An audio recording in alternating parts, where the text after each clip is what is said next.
Oke, assalamualaikum warahmatullahi wabarakatuh. Kali ini kita akan membahas skema penggantian kompresor biasa pada kulkas inverter ya. Terutama yang sebelumnya dia menggunakan kompresor inverter, kita akan menggunakan kompresor biasa ya. Jadi di sini saya akan membuat skemanya ya. Ya, skema mengganti kompresor biasa dalam kurung 220 volt ya, terhadap atau kepada kulkas yang sebelumnya inverter. Sini akan saya gambar modul ya, ataupun di sini anggap saja ini adalah modul kulkasnya, modul utamanya yang menggunakan satu modul ya. Nah, ini pada kulkas LG ya, biasanya dia hanya menggunakan satu modul. Ada juga yang menggunakan dua kalau Samsung. Nah, ini terkhusus untuk kulkas dua pintu ya, kulkas dua pintu inverter. Jadi saya tidak akan menjelaskan bagaimana cara kerja dari kulkas ini ataupun modulnya ini. Pada intinya dia kurang lebih sama kayak timer ya, dimana setelah 7 jam akan istirahat sendiri dan dia akan menghancurkan esnya ya, dan dia akan bekerja seperti awal lagi. Nah, di sini saya hanya akan menjelaskan titik-titik poin yang perlu kita ketahui saja ya. Di sini kita buat pin power supply ataupun colokan ya, LN-nya ya, LN-nya ini KPLN 220 volt ya, 220 volt ya. Terus kita akan gambar sedikit, ini adalah rangkaian power supply-nya. Nah, di sini ada biasanya IC chipset ataupun IC utamanya, dan di sini ada IC inverternya ya, IC inverternya ya. Di sini inverternya. Nah, di sini akan ada pin yang ke kompresor inverternya, yaitu P V W ya. Nah, setelah itu ada di sini beberapa relay. Ada beberapa relay ya, relay 12 volt. Ada yang 3 biji, ada yang 4, macam-macam tergantung. Nah, di sini adalah kompresor inverternya. Kompresor inverternya yang sebelumnya ya. Kita akan mengganti kompresor inverter ini menggunakan kompresor konvensional ataupun 220 volt ya. Jadi kompresor 220. Jadi yang perlu kita rubah, kalau seandainya kita akan jelaskan dulu di relay ini. Di sini poin pentingnya ya. Ini kita harus baca skema yang ada pada kulkas itu sendiri. Kita harus pastikan yang dimana relay yang ke defrost. Biasanya ini adalah relay untuk defrost heater. Terus ada juga relay untuk fan atau kipas EVAP-nya ya. Ini untuk fan EVAP ya, EVAP yang ada di dalam kulkas ya.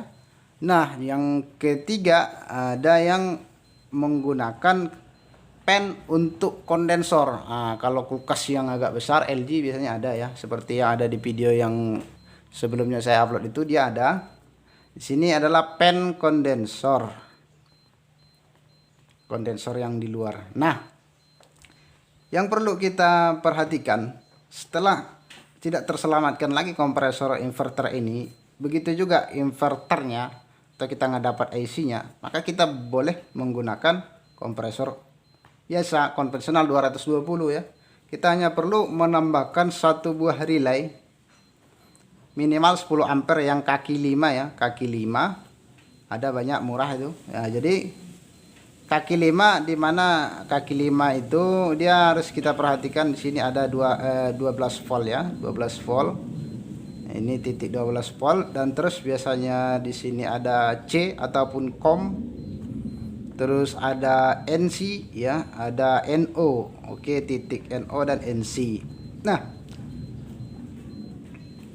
kita hanya akan di sini, kita setelah membacakan ataupun memastikan yang hidup ataupun setelah kita ketahui pen yang mana untuk defrost, untuk yang lain-lainnya, terutama kita udah tahu titik pen untuk untuk pen kondensornya, maka kita hanya perlu memparalel ataupun ya menjemper, istilahnya kita hanya perlu ambil PCC 12 volt yang ada pada pen kondensornya, kita sambung ke pen tambahan ataupun relay tambahan kita ini ya.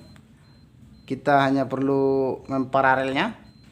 Nah, setelah itu maka otomatis relay yang kita buat baru ini sudah terkontrol ya, dimana ketika pennya hidup dia akan hidup juga, ketika relaynya hidup maka dia akan hidup, relaynya mati dia akan mati, karena di paralel ya. Nah, untuk yang ke kompresor biasanya ini kita sudah gampang ya. Jadi ini adalah tegangan langsung ke PLN, kita buat ya, salah satunya langsung ke 220 yang di sini ya, 220 di sini. Ini kita buat aja kayak gini.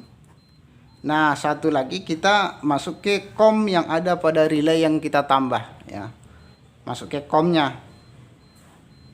Nah, jadi terus salah satu, nah di sini relay harus kita ketahui ya. Kalau relay NO dia akan tersambung dengan COM ketika dimasuki listrik, dimasuki 12 volt.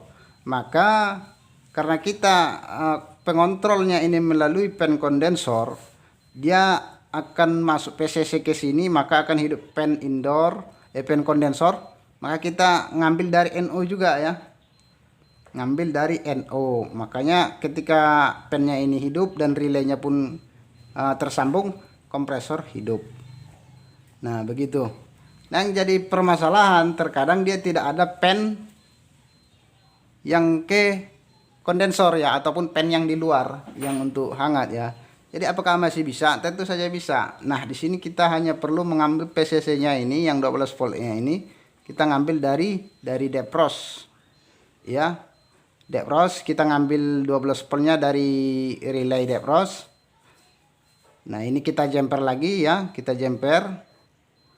Nah, yang jadi pertanyaannya cuma satu, perubahannya hanya di pengambilan titik NO sama NC-nya. Nah, yang kayak kompresor yang baru yang 220 ini kita ngambilnya dari NC. Nah, NC itu terhubung ketika tidak ada listrik ya. Jadi ketika ini hidup ya, maka ini otomatis terputus, relaynya hidup dia terputus ya. Dan ketika ininya mati maka dia akan tersambung, karena dia kita ngambil dari NC tadi ya, dari NC tadi. Nah, NC ini kan ketika dia masuk 12 volt maka terputus kalau NC ya. Nah, jadi ketika dia putus 12 voltnya maka tersambung. Nah, begitu dia. Jadi sebenarnya simple kayak gitu aja ya. Kalau ada pertanyaan silakan di kolom komentar ya. Kalau ada kesalahan mohon maaf. Dan pengalaman saya kayak gini banyak berhasil ya, banyak. Salah satu di video itu sudah saya buktikan. Banyak sekali kadang-kadang yang kita bahas. Jadi untuk pembahasan kali ini sekian dulu. Terima kasih. Semoga sukses selalu.